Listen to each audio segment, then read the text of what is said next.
Hello दोस्तों, आप लोग का स्वागत है आपके अपने चैनल में जिसका नाम है pedagogy of curiosity. Good morning friends. चलिए आज हम लोग इंग्लिश के लर्निंग डिज़ाइन के साथ ये सफ़र स्टार्ट करने वाले हैं। ऑलरेडी मैं बता चुकी हूँ आप लोगों को लाइफ साइंस, फिजिकल साइंस और इंग्लिश का सफ़र चल रहा है हमारे ये चैनल में। ओके, तो चलिए स्टार्ट करने से पहले मैं एक छोटी सी रिक्वेस्ट करती हूँ आप लोगों से कि वीडियो यदि यूज़फुल लगे तो please friend like subscribe view ज़रूर कीजिएगा। ओके, और साथ ही साथ दोस्तों तक, उन दोस्तों तक शेयर कीजिए जिनको बीएड के सब्जेक्ट से रिलेटेड एलडी चाहिए। ओके फ्रेंड, ताकि उनका भी हेल्प हो सके। चलिए कंटेंट को आगे बढ़ाते हैं। सबसे पहले मैं बोलूँगी कि आप मार्जिन लाइन टान लिया कीजिए, उसके बाद अपना कंटेंट नंबर ज़रूर दीजिएगा। देखिए जैसे लर्निंग डिज़ाइन यहाँ पर फ़ोन नंबर चल रहा है इंग्लिश से रिलेटेड, यदि आपका जो भी कंटेंट नंबर है यहाँ पर मेंशन कर दीजिएगा। उसके बाद एक बॉक्स बनाइए, बॉक्स को एक लाइन से 2 पार्ट्स में डिवाइड कर दीजिएगा। ठीक है, एक पार्ट में जो पहला वाला पार्ट उसमें name of the school, class, duration, name of the teacher लिखना है। क्लास में देखिए मैं बार बार इसलिए बोलती हूँ ताकि आप गलती ना करिए, पहला इंप्रेशन पड़ेगा आपका एक्सटर्नल के ऊपर। ठीक है, क्लास देखिए यहाँ पर आप 6 to 10 जब भी आप पढ़ा रहे हो, उन लोगों के लिए एलडी बना रहे हो तो यहाँ पर 35 मिनट मेंशन कीजिएगा। यदि 11-12 के लिए बना रहे हो तो 45 मिनट मेंशन कीजिएगा। ठीक है, चलिए आइए सब्जेक्ट पे। सब्जेक्ट इंग्लिश है, teaching unit my own true family. Okay, सब यूनिट टू रिलेशन सेम ही रहेगा। चलिए अब हम लोग करते हैं लर्निंग गोल्स की बातें। लर्निंग गोल्स में देखिए after completing the unit student will be able to, इसको एक बार आप लिख दिए तो बार बार इसको रिपीट आपको यहाँ नहीं करना पड़ेगा, इसीलिए इजी करने के लिए यहाँ पर हम लोग सिंपल एक बार लिख देते हैं। उसके बाद चेंजेस कहाँ करना पड़ता है, जो कॉग्निटिव डोमेन्स आते हैं उनके 6 कॉम्पोनेंट्स आते हैं। आप लोग ऑलरेडी पता है इसके बारे में, फिर भी मैं बता देती हूँ। ये कॉमेंट्स के कुछ कीवर्ड या कीवर्ड्स उसको बोलते हैं, वो चीज़ आता है। कीवर्ड व कीवर्ड को ऐड करके आपको एक क्वेश्चंस बनानी पड़ती है। क्वेश्चंस बनाने के साथ साथ वो क्वेश्चंस को आपको नॉलेज के साथ ऐड करना पड़ता है। तो वो कैसे करना पड़ता है, यदि आपको बेसिक से सीखना है तो उसके लिए भी हमारे चैनल में आपके लिए एक वीडियो अवेलेबल है, आप देख सकते हो आपके प्लेलिस्ट में। ओके, चलिए अब देखिए रिमेंबरिंग के जितने भी कीवर्ड आप यूज़ करके क्वेश्चंस को बना रहे हो, जैसे मैंने यहाँ डिस्क्राइब और लोकेट लिया है, तो आप क्या करोगे, सारे क्वेश्चंस को फैक्चुअल नॉलेज के साथ ऐड कर सकते हो, क्योंकि रिमेंबरिंग का मतलब होता है फैक्चुअल के साथ जोड़ना। ठीक है, फैक्ट के साथ जोड़ना। उसके बाद देखिए अंडरस्टैंडिंग के जितने भी क्वेश्चंस हैं, आप अंडरस्टैंडिंग के जितने भी आप क्वेश्चंस उनके कीवर्ड के द्वारा बना रहे हो, सारे क्वेश्चंस यहाँ पर मैंने देखिए डिस्कस देना भूल गई है। ओके, जितने भी क्वेश्चंस आप बना रहे हो कीवर्ड को यूज़ करके, जैसे यहाँ डिस्कस लिया है, आउटलाइन लिया है मैंने, तो सारे क्वेश्चंस को आप क्या करोगे, कॉन्सेप्चुअल नॉलेज के साथ जोड़िएगा। एक बात बताती हूँ, अंडरस्टैंडिंग का मतलब क्या होता है, समझना। जब आदमी समझ जाता, बच्चे समझ जाते तो ऑब्वियसली उसका कॉन्सेप्ट बढ़ जाता है, तो इसलिए हम लोग हमेशा कॉन्सेप्चुअल नॉलेज के साथ उसको जोड़ते हैं क्वेश्चंस को। अप्लाइंग के जितने भी कीवर्ड के द्वारा आप क्वेश्चंस को बना रहे हो, सारे क्वेश्चंस को आप क्या करोगे, प्रोसीड्यूरल नॉलेज के साथ जोड़िएगा। ठीक है, प्रोसीड्यूरल नॉलेज का मतलब होता है फील्ड वर्क करना, हैंड टू हैंड करना। तो अप्लाई कब करेगा बच्चा, जब खुद अपने आप से कोई काम करता है, वर्क करता है। ओके, चलिए अब हम लोग बात करते हैं अपने एनालाइजिंग के पार्ट को डिस्कस करते हैं, सेकेंड पेजेस वाले। ओके, देखिए एनालाइजिंग के जितने भी कीवर्ड के द्वारा उनके क्वेश्चंस को बना रहे हो, सारे क्वेश्चंस को आपको क्या करना है, प्रोसीड्यूरल नॉलेज के साथ रिलेट करना है। प्रोसीड्यूरल नॉलेज भी एनालाइजिंग का काम करता है। देखिए फ्रेंड, जो फील्ड वर्क और हैंड टू हैंड वर्क करेगा, वो सारे क्वेश्चंस आप प्रोसीड्यूरल नॉलेज के साथ रिलेट कीजिएगा। इवैल्यूएटिंग का भी जितना भी कीवर्ड आप यूज़ करके क्वेश्चन को बनाते हो, सारे क्वेश्चंस को भी आप प्रोसीड्यूरल नॉलेज के साथ रिलेट कीजिएगा। मेटा कॉग्निटिव में क्या है, क्रिएटिंग में क्या है, क्रिएटिंग के जितने भी क्वेश्चंस आप लिए उनके कीवर्ड के द्वारा बना रहे हो, सारे क्वेश्चंस को आप मेटा कॉग्निटिव नॉलेज के साथ ऐड कीजिएगा। मेटा कॉग्निटिव नॉलेज का मतलब होता है फ्रेंड कि बच्चा खुद कुछ करके सीखता है। आप उसे कुछ नहीं बोलेंगे, सिर्फ एक छोटा सा क्वेश्चन दे देंगे। जैसे देखिए कंस्ट्रक्ट ए शॉर्ट समरी, बच्चा को एक समरी अपने आप बनाना है, तो बच्चा क्या करेगा, खुद समरी को अपने दिमाग को यूज़ करके, अपना क्रिएटिविटी को यूज़ करके वो बनाएगा। ठीक है, इस टाइप से क्वेश्चंस को क्या करते हैं हम लोग, मेटा कॉग्निटिव नॉलेज के साथ ऐड करते हैं। ओके, चलिए अब हम लोग आते हैं एनालाइज लर्नर्स एंड कंटेंट्स के ऊपर बात करते हैं। इसका लिखने का पैटर्न देखिए सेम रहता है। The following questions will be asked to the students to determine their general characteristics and primary behaviour on the basis of the present lesson. Okay.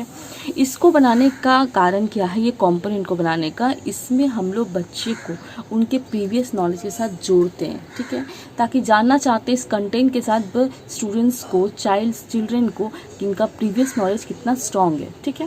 तो इसीलिए आपको यहाँ पर सिंपल क्वेश्चंस देना है और साथ ही साथ यहाँ पर कोई नॉलेज वाला क्वेश्चन ऐड नहीं करना है। यहाँ पर सिंपल आप बुक से उठा के कोई बेसिक क्वेश्चन यहाँ पर दे सकते हो। तो देख सकते हो आप 4 क्वेश्चन मैंने बेसिक क्वेश्चन से रिलेट करके ढाला है, ठीक है। चलिए अब हम लोग डिस्कस करेंगे आपको लर्निंग मटेरियल्स के ऊपर, या पढ़ाने टाइम क्या क्या लर्निंग मटेरियल्स यूज़ करोगे। Develop and select learning materials में आपका आता है 2 पार्ट्स, जनरल, स्पेसिफिक। जनरल में आपको देखिए सिंपल 4 चीज़ें हमेशा मेंशन करनी पड़ती है, black board, duster, chalk, text book. इसके साथ साथ आप कुछ और मेंशन की कर सकते हो जो आपको क्लासरूम में अवेलेबल है, पर मुझे लगता है black board, duster, chalk, text book enough है लिखना, ठीक है। उसके बाद देखिए स्पेसिफिक लर्निंग में क्या लिखना, आपको अपने एलडी के हिसाब से स्पेशल जो चीज़ ले जाना पड़ता है, आप इस चैप्टर को पढ़ाने के लिए क्या क्या स्पेशल ले जाओगे बच्चों को पढ़ाने के लिए अपने घर से, खुद से, तो यहाँ पर आप मेंशन करोगे। Reference note, PPT, charts, etcetera, clips भी ले जा सकते हो, कुछ मॉडल भी ले जा सकते हो, ठीक है, वो भी आपको ले जाना, आप यहाँ पर मेंशन कर सकते हो। उसके बाद हम लोग आते हैं लर्निंग स्ट्रेटजीज के पार्ट को डिस्कस करते हैं। देखिए लर्निंग स्ट्रेटजीज तो मेन पार्ट है आपका एलडी का, यही पार्ट को अच्छा से डिस्कस करना पड़ता है, क्योंकि इस पार्ट में आप लर्निंग प्लान करते हो, मैंने पढ़ाने के जाने से पहले का जो भी प्लान है कि आप किस तरह से पढ़ाओगे, क्लासरूम में टीएलएम क्या यूज़ करोगे, बोर्ड वर्क क्या दोगे, ये सब तो माइंड में सोच करके आप क्लासरूम में जाते हो, ठीक है। तो यही प्लान आपको जो माइंड में सोचते हो यहाँ पर आपको सेटअप करना पड़ता है, एलडी में यहाँ पर लिखना पड़ता है। तो इसको 2 एरियाज में बांटना पड़ता है, learning area, learning strategies. Learning area में वो पार्ट आपको लिखना है जो पार्ट्स को आपको कवर करना है, जो आपको पढ़ाना है।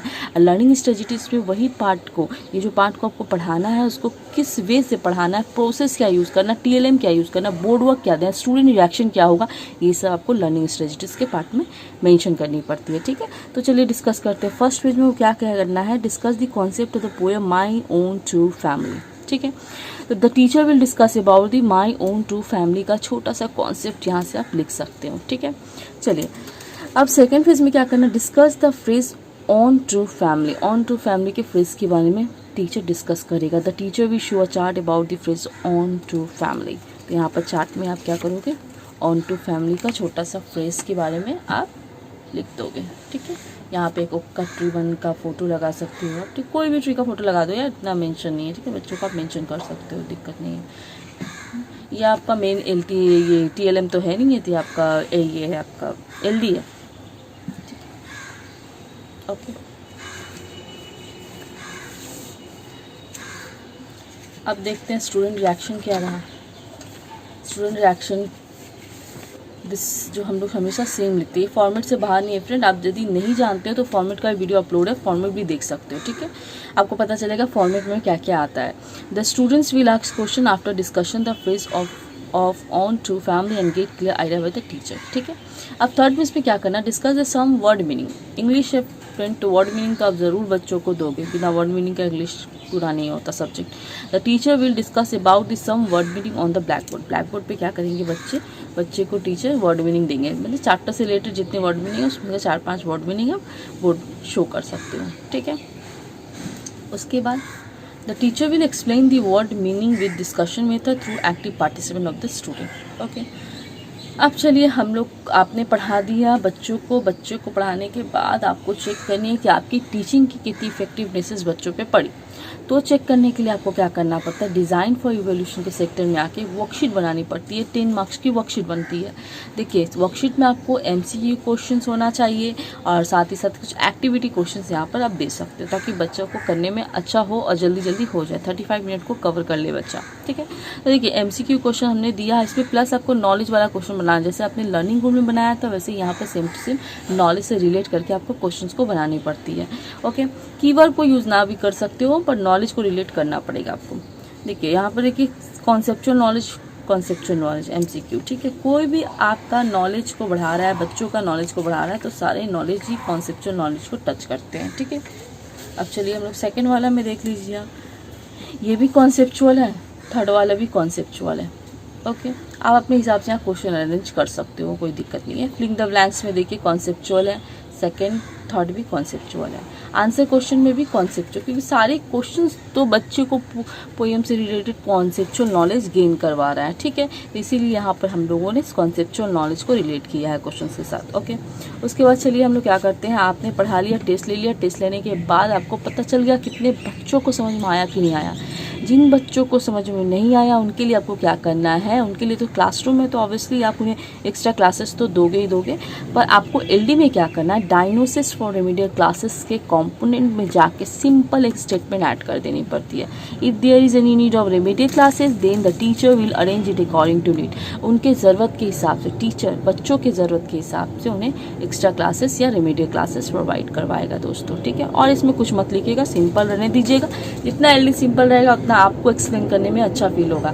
बाई चांस ही सोच लीजिए आपसे एक्सटर्नल पूछ ही दिया कि आपने क्या क्या बनाया है एलडी में, तो आपको सिंपल रखना है ताकि आप आराम से उसको रिमाइंडर कर लो, रिकॉल कर लो कि आराम से उसको एक्सप्लेन कर सकते हो, ठीक है।